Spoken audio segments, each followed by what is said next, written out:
ሻሎም ሻሎም የአባቴ ብሩካኖች ሰላም ለእናንተ ይሁን እላለሁ። በሀገር ውስጥ ከሀገር ውጭ ያላችሁ እንደምንድን ናችሁ? እንዴት ናችሁ?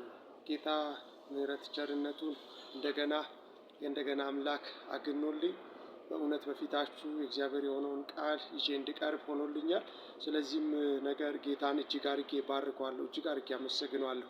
ይሄ ድንቅ ጌታ፣ ይሄ ቸር ጌታ ስሙ ይባረክ። ዛሬ በፊታችሁ እግዚአብሔርን እውነት የእግዚአብሔርን ሀሳብ ይዤ እንድቀርብ ጌታ እንደገና እድልን ሰጥቶኛል። ዛሬ የምስራች አለኝ። ይህን የምስራች ለመናገር በእውነት ኮፒ ሊንክ፣ ሪፖስት፣ ላይክ፣ ፎሎው፣ ሼር እያደረጋችሁ አብረን ይህን የምስራችሁን ለትውልድ ሁሉ ለዓለም ሕዝብ ሁሉ መናገር ማድረስ ይሆንልናል። ጌታ ድንቅ ነው። እግዚአብሔር እሱ መልካም ነው።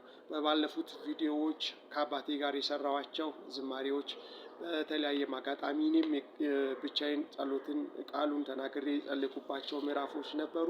እነዛንም ደግሞ አድራሻን የምትፈልጉ ከሆነ አለ ቪዲዮዎቹ ላይ አለና እዛ ላይ አግኝታችሁ መደወልና አባቴንም ማግኘት እኔንም ማግኘት እግዚአብሔርን ጸጋ መካፈል ትችላላችሁ እላለሁ። ጌታ አብዝቶ ይባርካችሁ።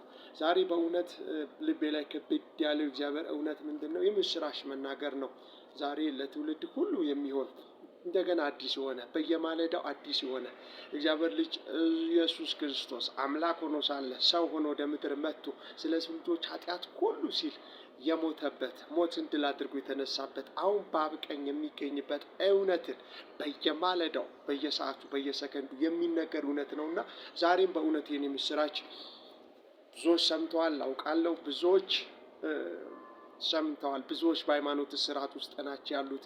ብዙዎች እያወቁ በፍርሃት ውስጥ ናቸው ያሉት። ቤተሰብን ፍራቻ፣ ጓደኛን ፍራቻ፣ ጎረቤት ዘመድ አዝማድን ፍራቻ ውስጥ ናቸው ያሉት።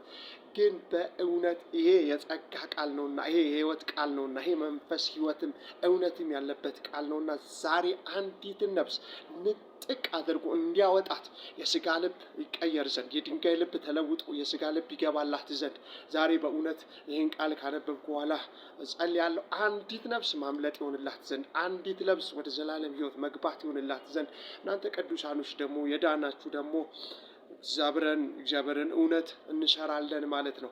ጌታ አብዝቶ ይባርካችሁ። መጽሐፍ ቅዱስ ሲናገር እንደዚህ ይላል። የዮሐንስ ወንጌል ምዕራፍ 3 ቁጥር 16 ጀምሮ ያለውን ቃል አነባለሁ። በእርሱ የሚያምን ሁሉ የዘላለም ህይወት እንዲኖረው እንጂ እንዳይጠፋ እግዚአብሔር አንድያ ልጁን እስኪሰጥ ድረስ ዓለሙን እንዲሁ ወዷልና። ዓለም በልጁ እንዲድን ነው እንጂ በዓለም እንዲፈርድ እግዚአብሔር ወደ ዓለም አላከውም።